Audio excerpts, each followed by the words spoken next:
Según los expertos, queridos hermanos y hermanas, el libro más importante del Antiguo Testamento es el Éxodo, porque es ahí donde encontramos los principios de la fe del pueblo de Israel. Y por tanto, el acontecimiento más importante del Antiguo Testamento es la liberación del pueblo de Israel de Egipto. Y la liberación del pueblo de Israel de Egipto tiene como punto de partida 4 grandes palabras. La primera es: he visto la opresión y el sufrimiento de mi pueblo. La segunda expresión es: he oído las quejas y el clamor de mi pueblo. Y 3, conozco los sufrimientos de mi pueblo Israel. Y 4, he bajado a liberarles.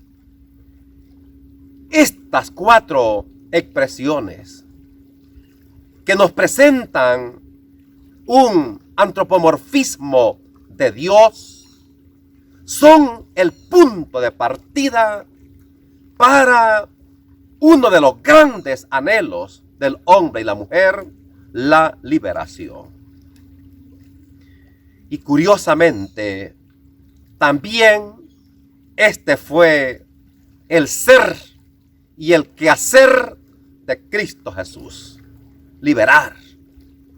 Veamos cómo lo plantea el Evangelio de Lucas en el capítulo 4, versos 16 al 30, un poco larguita la lectura, paciencia por favor.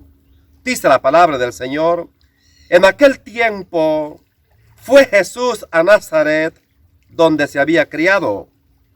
Entró en la sinagoga, como era su costumbre los sábados, y se puso de pie para hacer la lectura.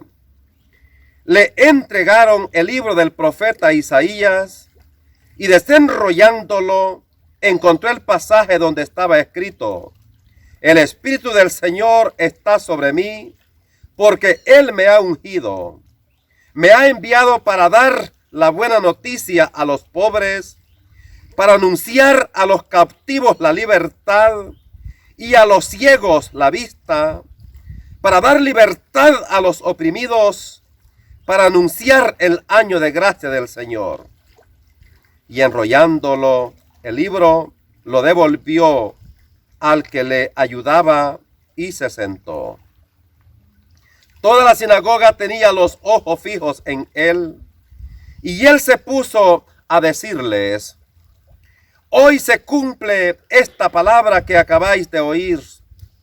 Y todos le expresaban su aprobación y se admiraban de las palabras de gracia que salían de sus labios y decían: ¿no es este el hijo de José? Y Jesús les dijo: sin duda me recitaréis aquel refrán: médico, cúrate a ti mismo. Haz también aquí en tu tierra lo que hemos oído que has hecho en Cafarnaúm. Y añadió: os aseguro que ningún profeta es bien mirado en su tierra. Os garantizo que en Israel había muchas viudas en tiempo de Elías, cuando estuvo cerrado el cielo 3 años y 6 meses, y hubo una gran hambre en todo el país. Sin embargo, a ninguna de ellas fue enviado Elías, más que a una viuda de Sarepta, el territorio de Sidón.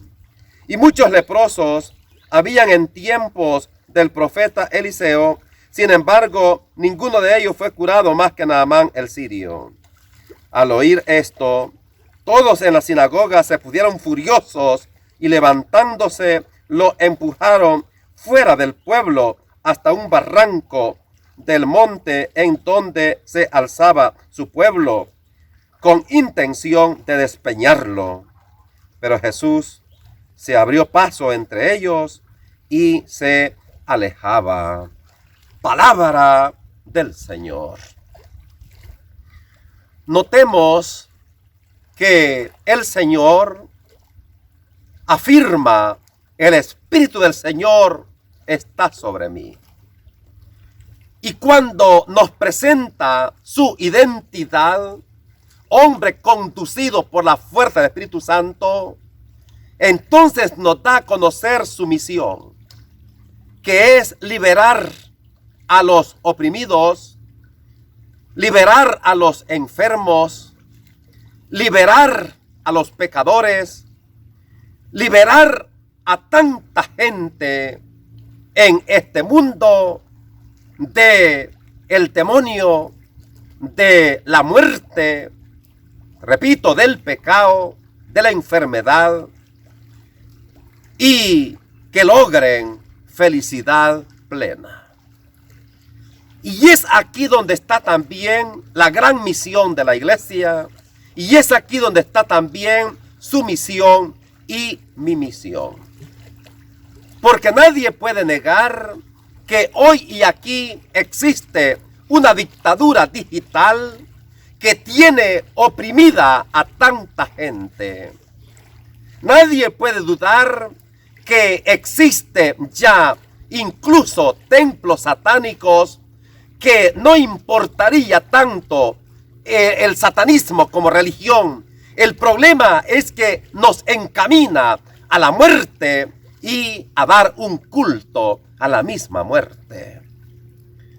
Pero también el Señor liberó a mucha gente y que también puede hacer un gran trabajo en nosotros. El Señor liberó, por ejemplo, al profeta Isaías de un pasado y de una culpabilidad. Si usted ve despacio Isaías capítulo 6, Isaías tiene en su cabeza y en su corazón y en todo su ser una especie de angustia que le lleva a decir: pobre de mí, soy un pecador, vivo en pueblo de pecadores, soy impuro. Lo extraordinario es que el Señor le libera de un pasado y le libera de una culpabilidad, mandando un ángel con un carbón que le queme sus labios y le libera de la culpabilidad. Y después el Señor dice: ¿a quién enviaré? Se pone de pie Isaías y dice: heme aquí, envíame a mí. Ahora ya es libre del pecado, del sufrimiento, seguramente de odio, de rencores, de resentimientos. Lo mismo acontece con Pedro. ¿Recuerda usted Lucas capítulo 5? Ante la pesca milagrosa, Pedro cae de rodillas y grita: apártate de mí, Señor, que soy un pecador. Y el Señor le libera de esa opresión del pasado y de esa culpabilidad que no le deja ser feliz. Y le dice: Pedro, de ahora en adelante serás un pescador de hombres.